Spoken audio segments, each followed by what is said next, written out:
I am so glad to have you on, man. Thank you so much. Dr. Rick Barnett in the studio with me on this rainy morning. Heard some thunder. Did you hear some thunder this morning? I did not. I was deep in my car zone driving down here. Whew. It is roads okay? Roads were fine. It's just wet, kind of messy, but yeah. I mean, we're at 40 degrees right now. I think if you get into the hills, it's maybe into the mid to upper 30s in some spots. So definitely drive carefully no matter where you are. I'm so honored to have you back in the studio. We have been talking about this for quite a while. I have my pencil literally sharpened and ready to dive in here head first. Tell us about who you are, what you do, and why it's so important. Okay. Well, I know, it's a lot. That's a lot, yeah. You know, it's funny. When I went to rehab when I was 20 years old for alcohol and drug addiction, I remember one of the exercises we had to do was to stand up in front of a group of people all in rehab at dinner time and do what's called a who am I. Oh, yes. Who am I? You know, who are you? That's such a great question. Who am I? God. What do I do? Why am I here? Yeah. I'm delighted to be here, and I'm a clinical psychologist, licensed at the doctoral level, and I'm a licensed alcohol and drug counselor. Have a private practice up in Stowe, and recently, last 3 or 4 years, I've been diving deep into the world of psychedelic medicine, psychedelic research, psychedelic therapy, the potential for these compounds to help people with mental health and addiction issues.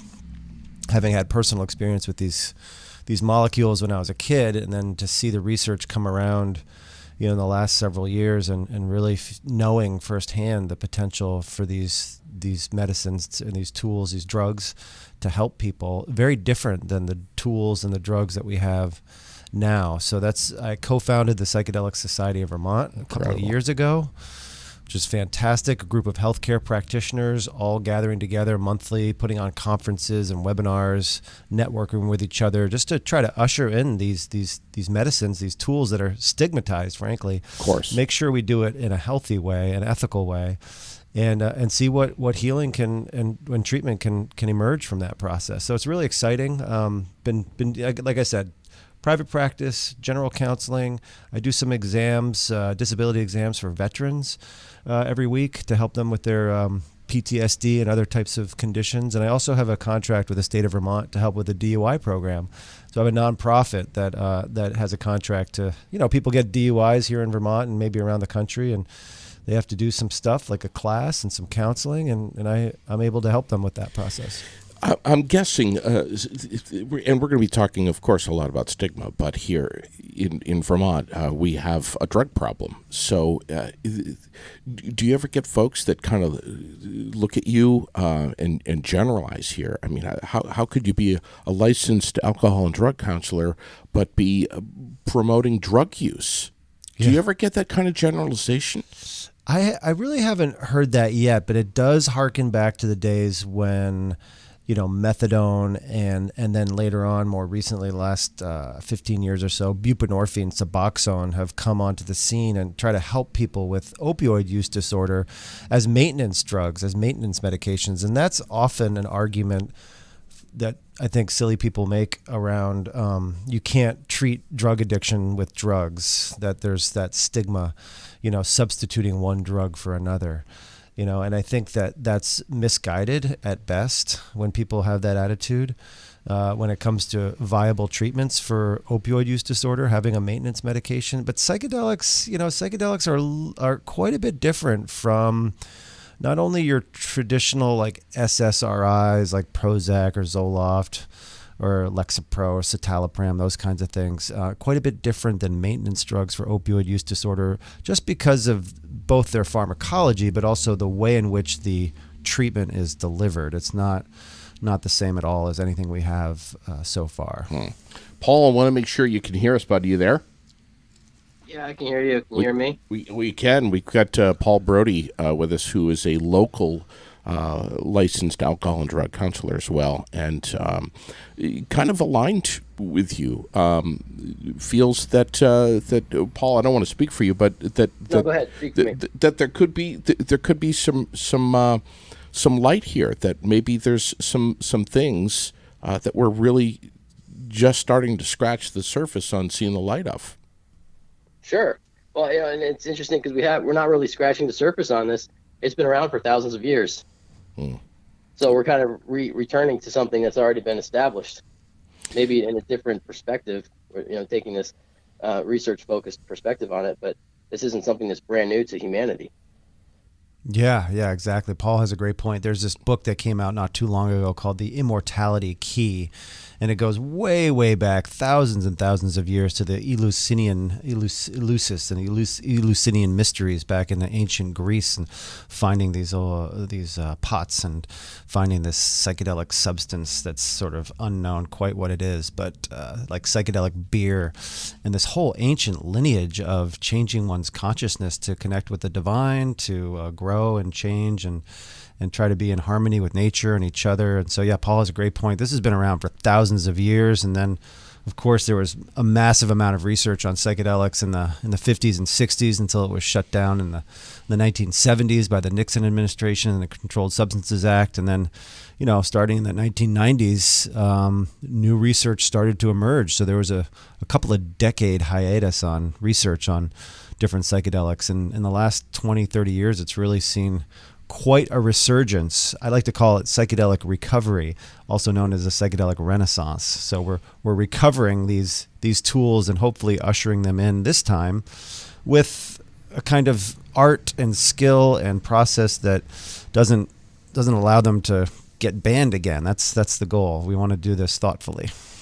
And right here in Vermont, you helped start the Vermont Psychedelic Association? The Psychedelic Society of Vermont, correct. Yeah, that was in 2021 in June. So we're in our second year now, and it's just healthcare professionals at this point. I think there is a Vermont Psychedelic Society, I'm not sure, it's just open for lay people. I'm not sure how they operate. And it's really exciting because we're a bunch of healthcare professionals, we're thinking about how can we integrate these tools as the research comes out and as approval processes take their sweet old time to get these substances FDA approved. It's a long road, but it's coming around. It's really exciting, and there's a lot of decriminalization efforts going around all around the country, and even here in Vermont. Or if you're just joining us, Paul Brodie, who is a licensed alcohol and drug counselor, and Dr. Rick Barnett, who is the same. But you've also got a lot of research behind the psychedelics, and a lot of knowledge about this. And I want to ask both of you if you've heard about what's going on in Arizona right now. Politicians are debating a bill that would provide $30 million in grants to test the effects of mushrooms. Now, if this bill passes, they're saying that scientists will be able to create clinical trials using mushrooms to treat depression, anxiety, even eating disorders, and chronic pain. And I think, and of course, PTSD, which we've talked about a lot. But we're going to talk about ketamine this morning as well. But what do you think of that? $30 million. Enough? Well, that's just one state, but keep in mind that millions of dollars have now being used to fund clinical trials through the federal government. So it's not just local state grants for studying this, but really this has been going on for decades now, that there's clinical trials with all types of psychedelic substances for all types of conditions that have been publicly and privately funded for the last 20 years. So this is great that Arizona is commissioning these kinds of grants to do some studies there in that state, and knowing that that's very aligned with what the federal government's goals are nowadays. It's just remarkable. They've actually increased the production. The federal government produces some of these drugs for clinical trials. Isn't that something? And they've increased their production of all types of psychedelic drugs in order to study them. So Colorado and Oregon are the other two states that are kind of getting lined up with Arizona here? Well, I mean, I think I just read an article on Marijuana Moment that chronicles, I think, something like 20 some odd states that have some kind of decriminalization, legalization, or commission study bills to try to move this thing along here. So Colorado and Oregon, Oregon's the furthest along, that they've set up these licensed facilities to allow people in a safe and effective way to have a psilocybin experience, and you don't even have to have a mental health diagnosis. You can just be an adult who wants to personally explore the potential use of psilocybin as a tool for growth and development. So you don't even have to have a mental health diagnosis in Oregon to get this treatment now. And Colorado is following suit. Their process is a little bit different, a little bit improved upon what Oregon's setting up, but it's really exciting. These states they're all coming along. Paul, what say you about this? I think it's great. I want to see it happen faster. Again, like, this stuff's been around forever. There's a lot of people that have experience with this. There's probably a lot more people that have experience with this that are pushing this behind the scenes than are willing to express, because it's still illegal. But I think that, you gotta have money and attention put to it to get it put in the mainstream. I just find it remarkable that we have two gentlemen right here in Vermont who are. You guys are striving to make a positive difference in the lives of your clients when it comes to addiction and to making good choices, not operating a motor vehicle when you're under the influence, being a better person, being a parent, a better spouse, a more productive person in our society. But yet, again, coming back to the stigma that's attached to when we hear psychedelic mushrooms, we think that you're walking around like you're tripping at Woodstock, which, of course, is not responsible behavior. Why not? What's the barrier here? Paul, go right ahead. I say, why is it not responsible to trip at Woodstock? You can do it safely. This is that stigma you talk about. Who created that stigma? I wasn't around during that time, so I don't know, and I'm not gonna wager a guess. But I don't know. It's not a drug; it's a plant. This whole differentiation between drugs and plants and foods, and most of the food we eat is a drug. You want to break it down, look into the process, how these things affect us, the red dyes and all these things. This is more harmful to us than mushrooms are. And probably cannabis and other plant-based medicines. And so everything can be used in wisdom or without wisdom. If you use it without wisdom, you put yourself into a risky situation, and you can potentially create harm. If you use it with wisdom, then you can have great benefit. And I think there's great benefit to be had from the psilocybin. And I don't know all the details. Rick's more informed on this than I am. I'm more of like a layperson, amateur enthusiast interested in it, but our brains we have psilocybin receptors, is my understanding, so our brains are kind of prepared to receive these things. So I've looked at it like, if you want to take the creation approach, we were created with the intent to consume this chemical that's naturally occurring. Or if you take the evolution approach, evolutionarily we developed the ability to use this chemical to our advantage. And again, this is completely amateur layperson kind of looking at it, but that's the way I look at it. And so no matter how you approach how we got here, what we're doing here, I think it can be beneficial, and at least should be talked about and researched. When you just blanket prohibit something, you prevent all of that from happening, and we miss out on a lot of benefits that could happen. I've got this head cold, and I can't think more than a couple seconds ahead. I talk faster than I think, so you I got a steam right there. You're good. You sound fine, buddy. Cool. When it comes to PTSD, which automatically when we hear PTSD, we think, of course, of our military soldiers in combat and whatnot. But the PTSD is something now that is affecting so many people around the world that are not necessarily connected to any combat or wars. It affects us differently in so many different ways. How is psychedelics coming into that realm to help people with PTSD? Well, the main research that we're focusing our attention on now is the research that's coming out of an organization called MAPS, the Multidisciplinary Association for Psychedelic Studies. And they've been doing a lot of research, and they've just completed their second phase 3 trials on using MDMA. That's 3,4-methylene dioxymethamphetamine. And that's a psychedelic-like drug. It's definitely under the umbrella of a psychedelic. It's also known as ecstasy or Molly, the love drug. And that's on the cusp of being approved in the treatment of PTSD. And even though a lot of the clinical trials have focused on combat veterans, military trauma, there's also plenty of studies with sexual assault victims, and really seeing remarkable results, something like an 86% response or remission rate. That is that I think up to 2/3 of people in some of these clinical trials, up to 2/3 of subjects no longer qualify for the diagnosis of post-traumatic stress disorder following the full round of treatments.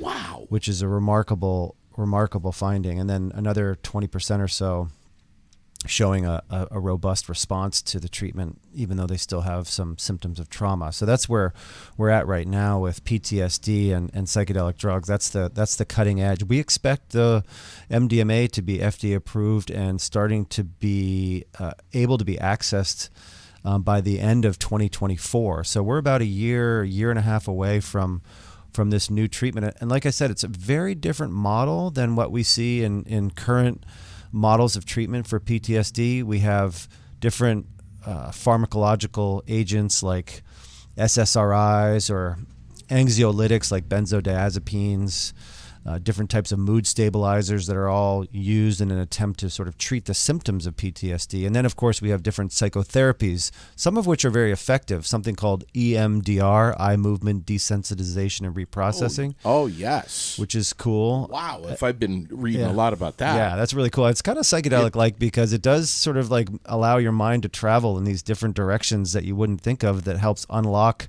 some of these memories in a way that helps heal some trauma.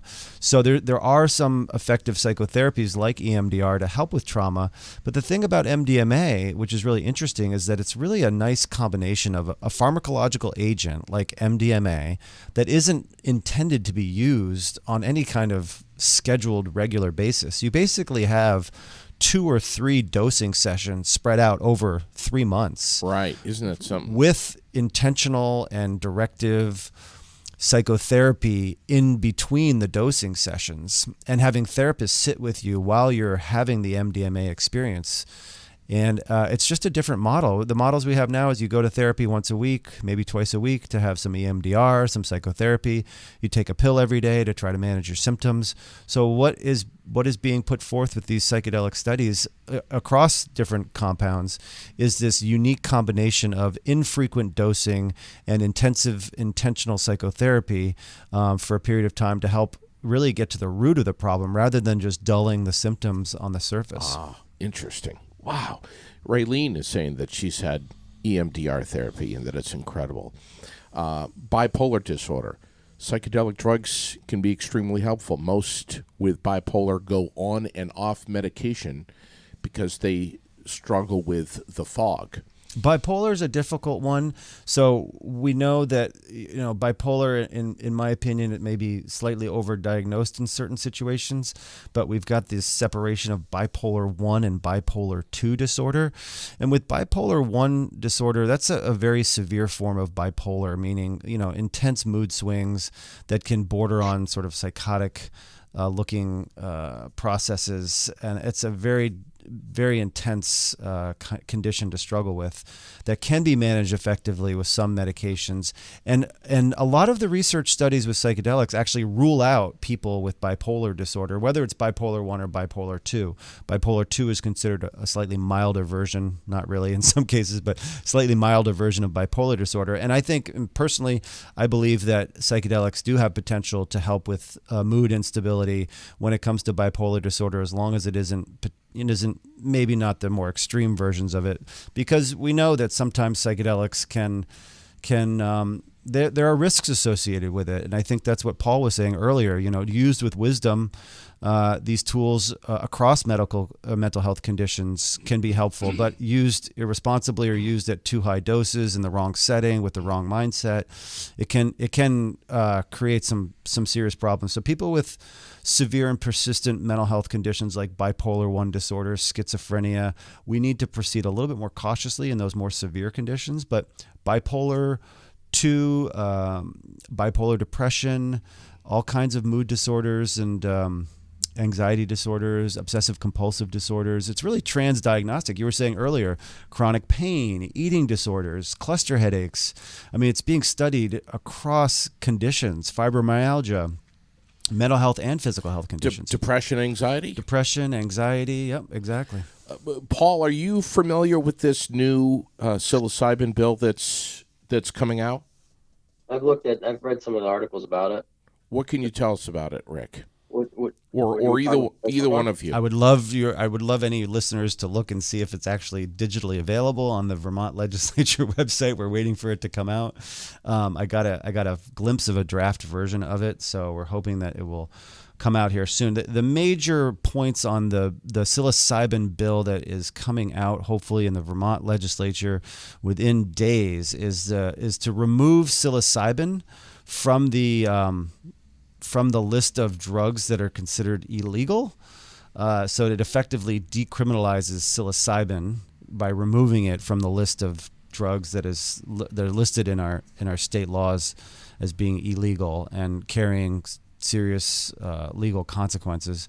And also it commissions a study to look at, to form some sort of advisory board to look at the research on psilocybin and to look at ways in which other states are rolling this stuff out for folks, and see if Vermont can roll out something similar, whether it's Oregon, Colorado, something along those lines. You're saying we're days away from this bill coming out? We're days away from it coming out. We don't know if it's going to be taken up by any particular committee or debated at all. I would imagine that and this is my bias, there's potentially some organized medical organized medical organizations, like the Vermont Medical Society, UVM Medical Center. I think some of the Department of Psychiatry, they may be barriers to this kind of thing. They may be much more conservative in their of support of this kind of stuff, but I could be wrong. It would be nice to have organized medicine really put a lot of their support behind this to get it across the finish line to help people. But I think they're very conservative. Oftentimes people want to see more research. Like Paul said, this stuff has been around for thousands of years. I don't know how much more research we actually need, but that's the process that we're going through. We have this reverence for evidence-based medicine and double-blind, randomized, controlled studies that have to go through their due process and the whole FDA approval process so that we can trust that these medicines are safe. I think it's a bit over the top, but that's the system that we're in, and I think that's the path we need to follow at this point. Paul, what say you? I was not familiar that they were that close to that in Vermont. I've just been seeing stuff around the country. Utah, I just saw an article this morning. Utah is working on a bill to decriminalize it. But I think I'm with Rick. I think that this process is good to have the safety and regulation and creating medicines and stuff. But this one, I don't know. I feel like this one it's not something that somebody just cooked up in a lab last week.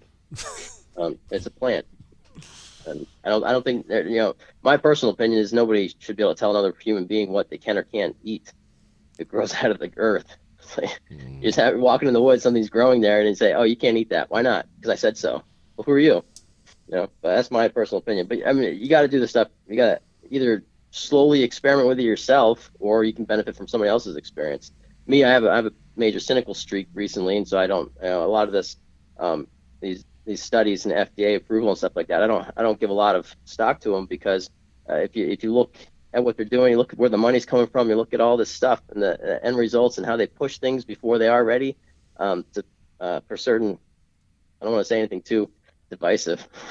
Right. There's some concern. My hope and my thoughts behind the psilocybin initiative, the psychedelic, putting something before the legislature. My thought was, like, if we look at what Vermont did with cannabis, right? What did we do?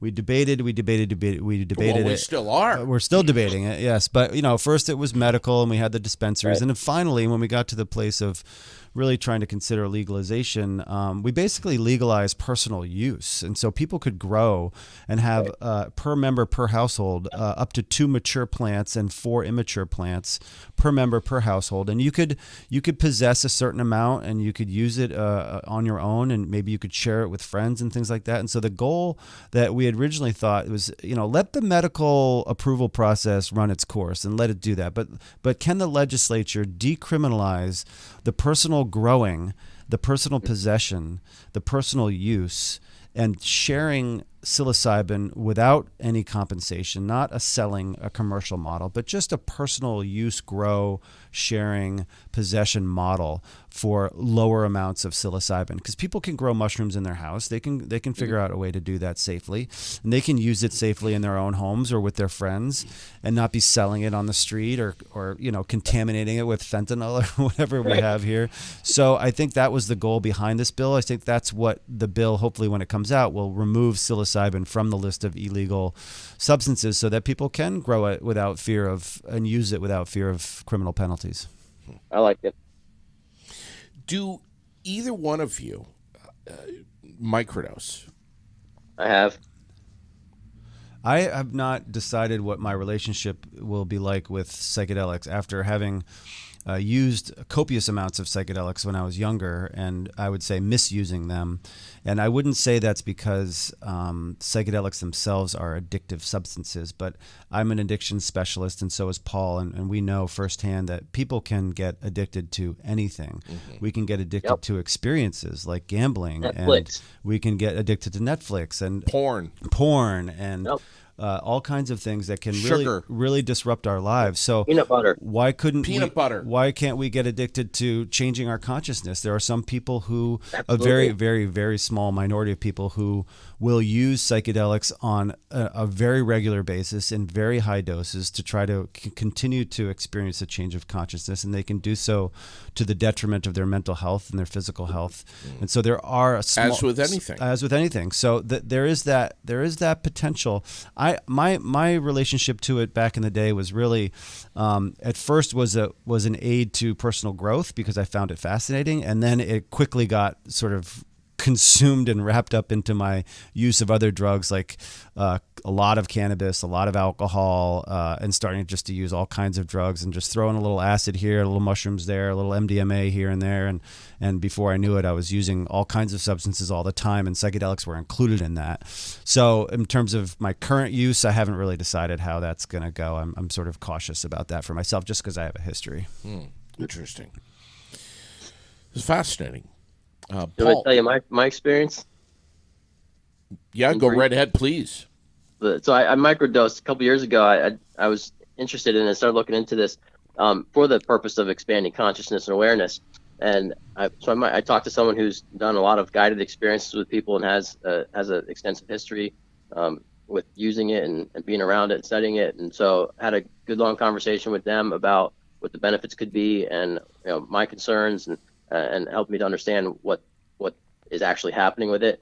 And so I microdosed. I started real low at 1/10 of a gram and then worked up a little bit. But just took it once a day for 4 days and took 3 days off and 4 days on. And I did that for 6 weeks. But the second week is when I had this epiphany just in the afternoon. And I felt nothing. Like if I didn't know that I had taken this, I never would have known that I'd taken it. There was nothing physical to show that I had experienced it. But this one afternoon, I had this epiphany that I wasn't my thoughts, and there was just this disconnect between my mind and me. And so it wasn't like they weren't my thoughts. I wasn't thinking different thoughts. I was thinking the same thoughts that I had been thinking, only like I wasn't as attached to them. It's just the best way I can say it. And for me, that had a lasting effect. And so ever since that time, I haven't needed to. I don't have any desire. I don't have a need to take more of the mushrooms. I'm still curious about. I haven't taken anything to the point where I'm tripping, as people would say. So I don't know what that full on experience is like. And I'm curious about that too, but I'm not in any hurry to get there because I don't feel any draw. But I feel like it was beneficial for me in helping me to break some of that egoic illusion belief system, and then allowed me to expand my awareness, and I can act with more intentionality, which are two of my buzzwords that I like to use. But so it was a simple experience for me, and I went into it cautiously, and I remain cautious about it. But I think that it can have a great benefit. And again, that's the idea of using it with wisdom. Yeah, and I'm somebody who believes in personal stories, and I believe in anecdotes. And as much as we live in a sort of, like I said before, an evidence-based society where people want to see proof, you have to see it to believe it rather than believe it to see it. But and with microdosing, it's very interesting because, like Paul, a lot of people microdose and they report positive benefits from microdosing. The research that's been done on microdosing so far has been decidedly mixed.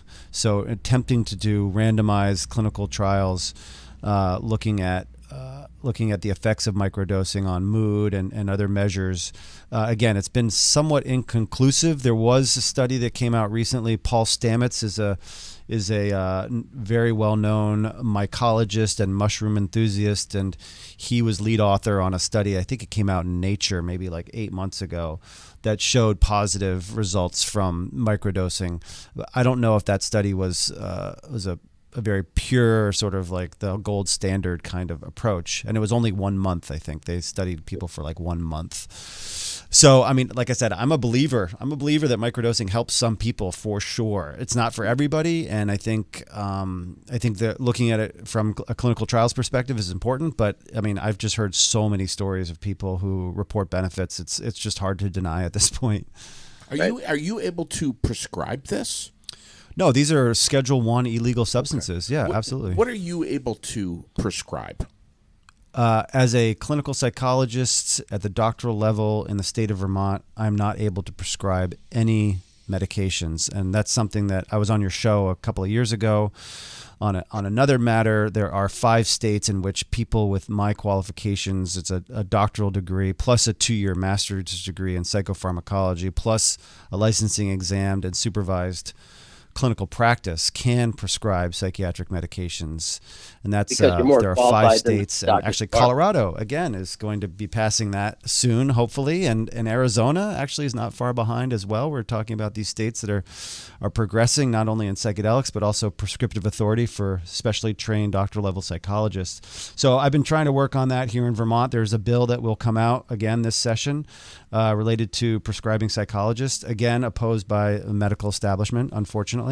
But I'm hoping that that will pass at some point, and I will be able to assist with appropriate prescribing practices. Why do you guys think it may be opposed from our medical practitioners here in Vermont? And I don't want to speak for them, but what's is it just that they just haven't tapped into the knowledge of the benefits of the potential benefits of this?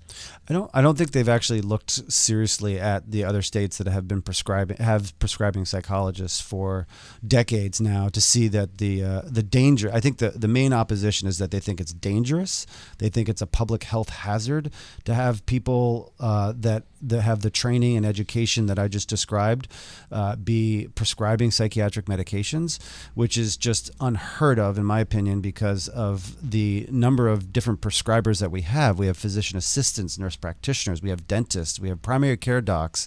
Many of these people don't have any mental health training whatsoever, but they have a minimum basic medical knowledge and training that allows them to prescribe safely and effectively. And so like having a psychologist with a doctoral degree, a 2-year master's degree in psychopharmacology, clinical supervised practice, a national licensing exam, to say that isn't enough to be able to prescribe safely is just the most idiotic argument I've ever heard. So excuse me for being strong on that one, but it's frustrating. Look at the chemicals that are that are in all of these drugs anyways that they're allowed to prescribe.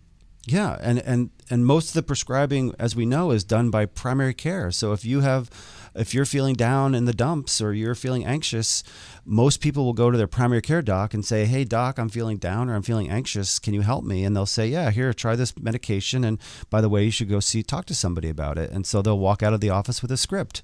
And is that the best way to get mental health treatment in this country? I beg to differ. I think that medications can help some people, and I think appropriate prescribing is necessary for some people. But my goodness, there's got to be a more selective way to handle it. So we've got these synthetic drugs that are being created in labs, prescribed to. We're all on them. My God, I mean, so many of us are on them, and we're hung up on a mushroom. Yeah, I know. Yeah, people are. I mean, that the Indians were using. I mean, if you look at the side effects of some of these medications that are prescribed so widely, like antipsychotic medications, like you see ads on TV for Abilify, aripiprazole, which is an antipsychotic, used as an adjunctive treatment for depression. So you're already on, let's say, citalopram or Lexapro or something, and then they're like, "Oh, it's not working. Do you have something else?" Then you add another synthetic chemical to it, an antipsychotic, which has all kinds of metabolic side effects. You start to develop hypoglycemia, or you develop metabolic problems, weight gain, tiredness, all kinds of things. And yet here are these joint pain. Yeah, natural substances that have a safety profile second to none. And there's these barriers. It's crazy. That can be extremely regulated. Yeah. If you go into Aeromed in Montpelier, you can see in the new Capital Cannabis, which I'm not sure if you've been in there yet. I have not. It's incredible. They've got basically tinctures of liquid mushroom oil. Mm-hmm. Yeah. That you add to your tea, just like you would. Why am I drawing a blank on it? Honey. CBD. Yeah. CBD. Yeah. And the benefits to it, which can be profound if used on a regular basis. Anti-inflammatory. I mean, the list goes on. Yeah. So psychedelics seem to be following suit. The thought is that one day you'll be able to walk into Capital Psychedelics in Montpelier and purchase a tincture of psilocybin, the active ingredient psilocin in mushrooms or other psychedelic compounds. It's possible. The Marijuana Moment article I was referring to earlier actually predicted, based on modeling trends, policy and political modeling trends, they predicted that psychedelics will be legal in all 50 states by 2037. Ooh, that's too far out. That's too far out. That is far out. It's far out, right? Far out, dude. 37. Jeez. 2037. So that's 14 years away. That there will be regulated psychedelic stores. The way we buy alcohol and cannabis now is the way we will be able to purchase certain types of psychedelic drugs in the future. We have the way we buy the poison called alcohol everywhere. Every store you can possibly think of, you can go in and buy alcohol, which is poison and it's ridiculous. Zero medicinal benefit. It's absolutely ridiculous. I don't know. There are probably some medicinal benefits or alcohol, at least in the past, but used with wisdom, right? But yeah, exactly. Used with wisdom. But it's funny, Paul, you say that, because I was at a select board meeting in Stowe before the October legalization date, October 2022, where Vermont went fully legal with cannabis. Each town has to decide if their town is going to allow it or not. And here I live in Stowe, Vermont, which has got 70 freaking bars and alcohol problems up the wazoo. And they're sitting there, the select board's sitting there going, "I don't know about this cannabis thing. I don't know. We got to be careful with this cannabis thing. I don't know. We want that in our town." We got Morrisville and Waterbury on both sides. Each have like 2 or 3 or 4 different dispensaries now. And Stowe hasn't authorized it yet because they're scared of cannabis. Like, what? Alcohol is destroying the fabric of our society. And it's like, cannabis is like, what? That's like a harmless drug compared to alcohol. There's been a lot of propaganda in this country for the last 100 years. I mean, most of us were born under these prohibitions, and we've been taught all that through public schooling and the government and everything, all these laws and all the crime and everything has been, this war on drugs has been our entire lives. And a lot of it is propaganda, in my opinion. Yeah. What I would call it. But it's misinformed, at least. Misinformed for sure. Yeah. A lot of stigma, a lot of misinformation out there. Actually, I've been almost finished with a book called Drug Use for Grown-Ups by Dr. Carl Hart, which is a popular book, came out a couple of years ago. Some controversial ideas in there, but he makes some really, really good points about the drug laws and racism and class differences and all these biases and stigma and stuff. And he's definitely one for legalization of all drugs, which I tend to lean towards as well. Heroin, all this evil stigma around heroin because of all these overdoses and stuff. Granted, we need to be mindful of that this is a serious problem, but heroin as a drug itself is not a demon drug. It's actually very, very safe. That's what I tell people. Your brain makes it. Endogenous morphine, diamorphine, pretty close to the same. Your brain makes it. Well, Paul was saying earlier, we have natural receptors in our brain for natural endorphins in our body. We have natural cannabinoids in our body. Our bodies produce and receive all these chemicals all the time. DMT, dimethyltryptamine, is a classic psychedelic, and our brain produces DMT, and we have receptors, serotonin 5-HT2A, receptors, and 5-HT1A receptors for that respond to certain psychedelic drugs. So yeah, it's we have the internal chemistry and biomechanics to take in these drugs and to be able to handle them responsibly. I think addiction is a problem, and it does develop in a small number of people, and we need to take it seriously. But I don't think keeping drugs illegal is the way to do it. No. I think just human nature. I mean, we love the quick and easy route. If we can pop a pill at a certain time, on certain days, whatever, everything is going to be just fine. But I think if we combine this with real knowledge, you really have to learn about this, be taught this, do it in a structured way, combined with some mental health counseling, which by God we all need. Maybe learn or begin to learn meditation, tap into some Dr. Joe Dispenza, which Paul and I love. I think you do. I think you do as well. Yeah, it's really good stuff. Yeah. Read up on this, study up on this, learn how to meditate, get some exercise, and start putting the right thing in your mouth with regard to eating. Right. I mean, just the other day, I saw Rusty Deweese, and we were goofing around. Rusty. About, you know him very well. And he started lecturing me right off that, I'm like, Russ, you're 60-something years old. Look at you. I mean, look at the condition you're in. And his answer is exercise, and that the answers to everything, not just looking good, but feeling good, the answers are, much of which are in food. Yes.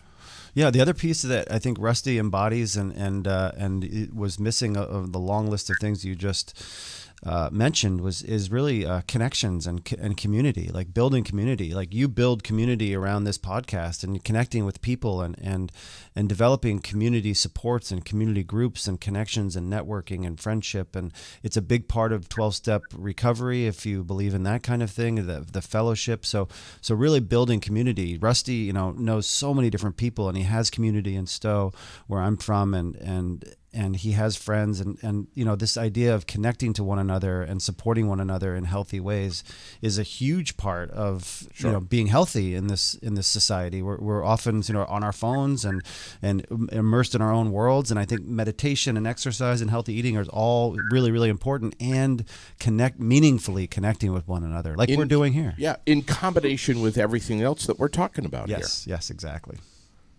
Support. So it's so important. Social support, connecting with one another in meaningful ways, not just like, hey, let's have a few beers and shoot the shit, but really like meaningfully connecting and around important subjects. I'm a peanut butter guy. I love it. And Paul knows this. We joke around about it a lot. But, if there's a jar of peanut butter in my house, and if it's 11 o'clock at night, and there's some Ritz crackers laying around, it's very hard for me to say no. Mm-hmm. Very hard. And if I'm going to have a little bit of peanut butter, I got to go back for another spoonful.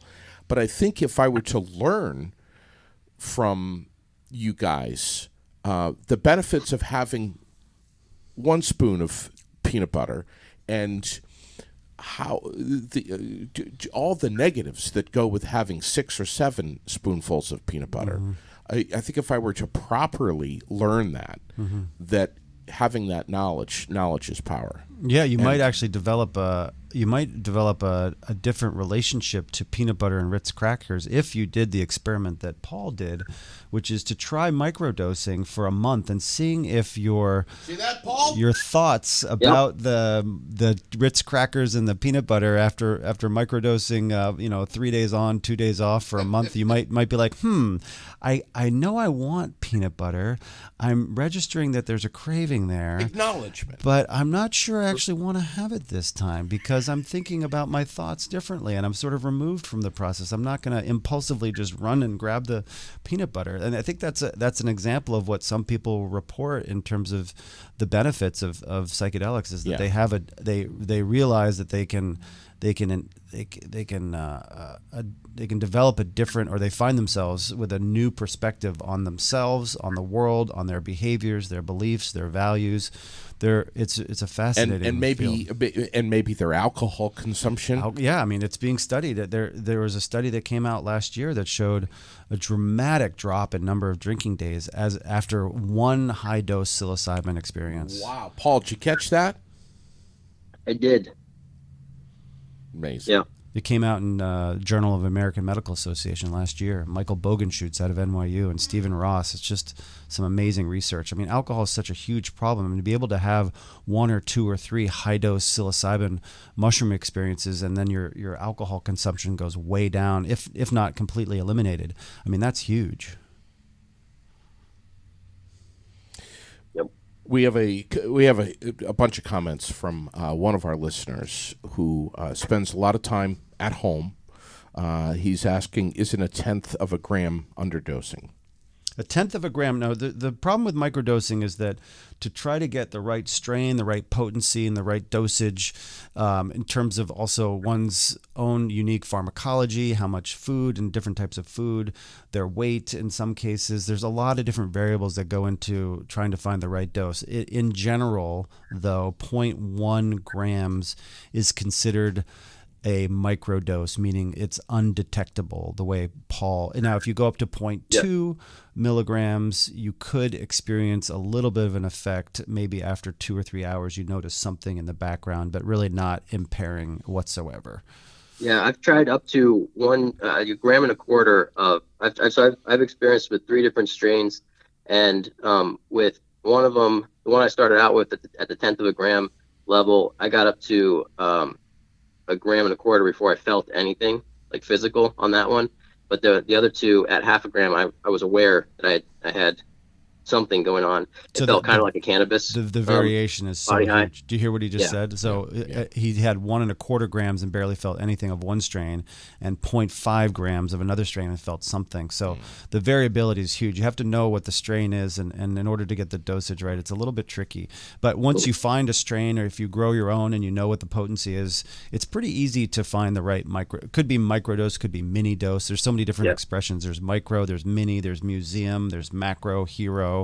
There's all kinds of dosing levels. Hero dosing. It's probably not the best expression. Hero dosing makes it sound like you're a hero if you eat too much of it. Right. If you're just hopping on late, Dr. Rick Barnett and Paul Brodie, both of which are licensed alcohol and drug counselors. Dr. Barnett here is just critical with starting up the Psychedelic Society of Vermont. Am I right with that? Yep, that's correct. Yeah. How can we learn more about that organization? Get involved. Is there a Facebook page, a website? There is. Again, it's really just it's not meant to be exclusive, but just in the spirit of sort of wanting to responsibly bring psychedelics into a more mainstream use situation in healthy and ethical ways. We're keeping our organization just to healthcare practitioners, people who are involved in the healthcare field, whether it's research, whether it's teaching in healthcare, or licensed practitioners. We do have a website, vermontpsychedelic.org.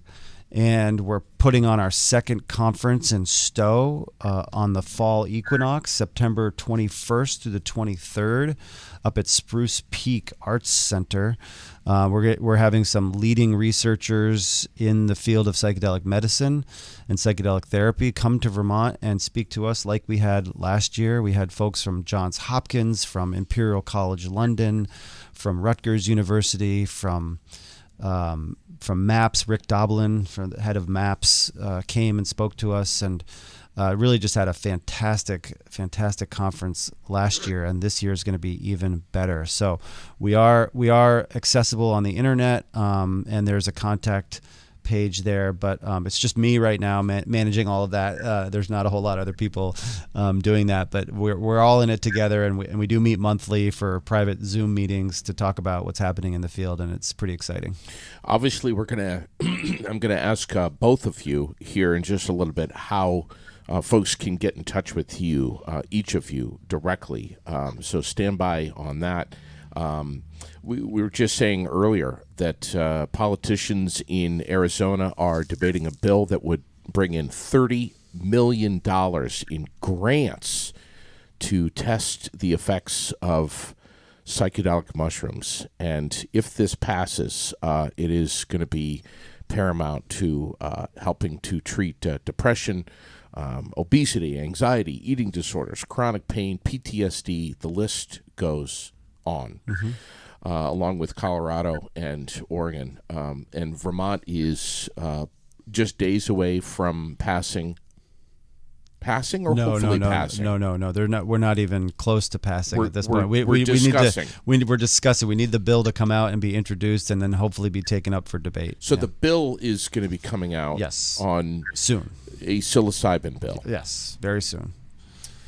And Raylene was Googling around, didn't see anything. No, it's not there yet. I think it's still in draft version. Ugh. And so it's a little bit slow to come to the floor, to come to the committees of wherever it's going to be placed. But yeah, it will come out, and I think there's a lot of enthusiasm with some lawmakers up there and at the Capitol building. They're eager to sort of see what we can do to help people with mental health and addiction issues, that other than just administering buprenorphine or methadone. Are either of you familiar with GABA, gamma amino butyric acid? Just I'm familiar with that part of it. I've heard of it. GABA is it's a neurotransmitter. Details from it. Yeah. Classes. Yeah. That you can buy right off the shelf in Walmart. I'm not familiar with a commercial product of GABA, but GABA is a very well-known and studied neurotransmitter. Product. Not gabapentin, but gamma amino butyric acid. Yeah, that's a neurotransmitter. Yeah, neurotransmitter. Yeah, but there may be a supplement that has some sort of effect on the GABA receptors in the brain. I don't know. And receptors. It says gamma amino butyric acid. Gamma amino butyric. That's the daily lives. I don't know. This is. Yeah, don't listen to me. But this is, basically, it was explained to me that our brains are basically like an old patch panel, an old switchboard operator, and there's a million patches that are plugged in, and that the receptors, if they're allowed to be unplugged, that's, in layman's terms here, that's where we can really find self-improvement, self-betterment in our lives, and seeing things differently. And it's not just a quick fix. It has to be combined with many other things that we discussed. But that's basically what some of these drugs can do. Right. All of the drugs that we have at our disposal, whether they're psychedelic drugs or FDA-approved medications, all operate on the brain and neurotransmitter systems quite differently and sometimes similarly. And the complex nature of all these connections in our brains and all these electrical signals and chemical signals and different pathways. It's an infinite number of connections and possibilities when it comes to switchboards and turning things off and on again. And I think that's it's going to keep us studying the brain and its processes for millennia. It's really remarkable. Paul Brodie is a licensed alcohol and drug counselor right here in the Granite City of Barrie. We're going to get you. I gotta go in right now in a minute. Yeah. How can folks get in touch with you, Paul? Call me 622-1022. That's it. All right, buddy. See you, Paul. Bye. Thanks for having me on. Talk to you guys later. All right. I got a tweet here from a guy because I put that I was going to be on the show. He said, "I hope you do give the warning that would go out to teens with underdeveloped brains to avoid it until they are more mature," which is an interesting comment. So I'm on Twitter at Dr. Rick Barnett, DRRICKBARNETT. I'm very active on Twitter to a fault, probably. But this person makes a good point that we need to be thoughtful about these psychedelic drugs being used for teenagers. I don't totally agree that it's misapplied to at least think about the possibility that some of these psychedelic drugs could help teenagers with various conditions or change their perspective. I was a teenager once and used copious amounts of psychedelics, and I'm sure my brain is affected by that in different ways, but I'm still here to tell the tale. So I don't think just blatantly saying that drugs are bad for teenagers is because of their undeveloped brains is a wise blanket statement, especially when all kinds of kids have experienced untold trauma in their lives, sexual abuse, physical violence, and if there are medications and psychotherapies that can help them more quickly recover, then I would think that we would want to take a very serious look at helping them in those ways. Sure. Yeah, well said. How can folks get in touch with you, Rick? Well, and are you taking? I'm not taking new clients. My practice is overextended. I probably refer 8 to 10 people a week out who call me, and it's very difficult to take on new patients when I'm already maxed out. Mm-hmm. But I am available for consultations if people want to reach out, and people can email me at dr.rickbarnett@gmail.com, dr.rickbarnett@gmail.com. That's BARNETT. Or like I said, at Dr. Rick Barnett on Twitter, at Dr. Rick Barnett, DRRICKBARNETT. Those are the best ways to get in touch with me. And I'm definitely Googleable. So, I'm happy to consult. Again, my time is limited, so I'm not doing free consultations anymore. I was finding that I was spending 4 to 5 hours a week just talking to people who are interested in psychedelics, like, oh, I'm taking this medication, and is it safe to take a psychedelic? And, where do I get psychedelics, and how do I have a psychedelic journey, and is it safe, and all that kind of stuff. And I was taking these calls, and it was like 4 or 5 hours a week just talking to random people from all over the country. And I decided I need to guard my time a little bit more wisely. So if I'm not super responsive, I hope people understand. When's the Dr. Rick Barnett podcast starting up? Oh, it's a great question. Do we have a launch date on that yet? Yeah. If I could add more stuff to my schedule. I'm really excited about this conference. I'm going to stick to that as a major focus and running my practice. I mean, I see 30 plus patients a week in private practice. So, wow. So that keeps me busy. I love being on the front lines with people and trying to help them. Let us know what is happening with this psilocybin bill here in the state of Vermont. I definitely will. We'll be watching your Facebook page. I know you got some great stuff on there. I was reading one of the articles that you had posted up last night. Some amazing stuff. We'll watch you. You watch us. If we can help promote anything that needs some air, we will certainly do that. We'll air it out on Aired Out. We'll air it out. All right. Thanks, Rick. Thank you. Thanks, Paul. Thank you both for being in here. We appreciate you so much. The demand, yeah, we both know that it's never been higher for CDL drivers across the country. Giroux General Transport of Barrie, one of our sponsors, well aware of this.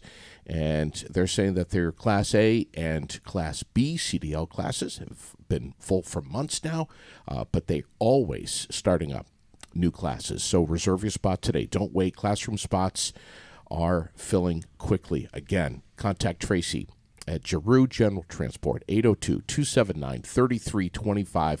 Find out everything you need to know, all the future class dates. You can visit them on Facebook at Giroux General Transport. That's Giroux, one of our many sponsors that we have here at Aired Out. Absolute pleasure to have you on. Thank you, Rick. 40 degrees right now, raining off today. Just drive carefully. We'll catch you again real soon. Actually, 5:30 tonight. We've got the Tide coming in. It's going to be a lot of fun. We'll catch you at 5:30. See you then. Be well.